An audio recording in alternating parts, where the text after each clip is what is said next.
नमस्कार मित्रों, आज जानते हैं देवनागरी लिपि के बारे में। अर्थात देवनागरी लिपि की उत्पत्ति, विकास, विशेषताएं, वैज्ञानिकता तथा दोषों के बारे में संक्षेप में जानते हैं। देवनागरी एक ऐसी लिपि है जिसमें संस्कृत, हिंदी, मराठी, कोंकणी आदि भाषाएं लिखी जाती हैं। इसे नागरी लिपि भी कहा जाता है।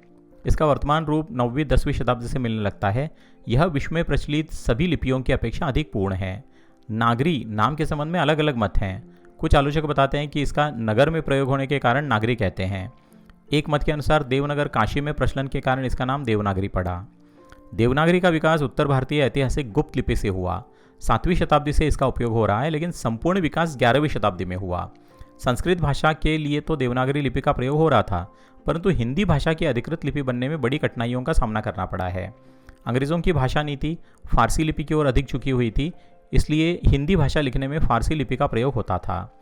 देवनागरी लिपि के समर्थकों के प्रयास से 1873 में बंगाल सरकार ने यह आदेश जारी किया कि न्यायालयों व कार्यालयों में सभी घोषणाएं हिंदी भाषा तथा देवनागरी लिपि में ही की जाएं। 1881 तक उत्तर प्रदेश के पड़ोसी प्रांतों बिहार, मध्य प्रदेश में नागरी लिपि और हिंदी भाषा के प्रयोग का सरकारी आदेश जारी हो गया था। आगे चलकर भारतेंदु हरिश्चंद्र ने नागरी आंदोलन को अभूतपूर्व शक्ति प्रदान की। उन्होंने 1882 में शिक्षा आयोग के प्रश्न पत्र का जवाब देते हुए कहा, सभी सभ्य देशों की अदालतों में उनके नागरिकों की बोली और लिपि का प्रयोग होता है। यही एक ऐसा देश है जहां अदालती भाषा और लिपि आम नागरिकों की नहीं है।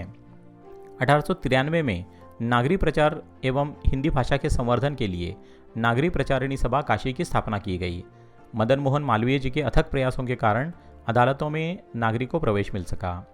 इन तमाम प्रयत्नों का परिणाम यह हुआ कि 18 अप्रैल 1900 को गवर्नर ने फारसी के साथ नागरी को भी अदालतों तथा सरकारी कार्यालयों में समान अधिकार दे दिया।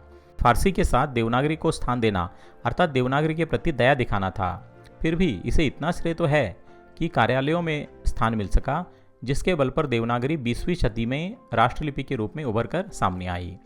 विशेषताएं या वैज्ञानिकता। देवनागरी में मूल 11 स्वर और 33 व्यंजन, इस तरह 44 मूल अक्षर होते हैं।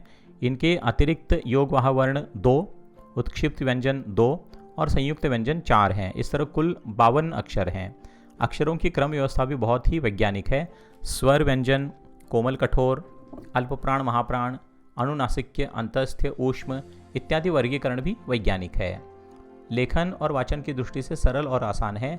इसके लिखित और उच्चरित रूप में कोई अंतर नहीं, अर्थात जो बोला जाता है वही लिखा जाता है। जबकि अंग्रेजी वर्णमाला में कई अक्षरों का उच्चारण कई अलग अलग तरीकों से किया जा सकता है। इसमें मूक अर्थात साइलेंट वर्ण नहीं है। एक वर्ण में दूसरे वर्ण का भ्रम नहीं होता।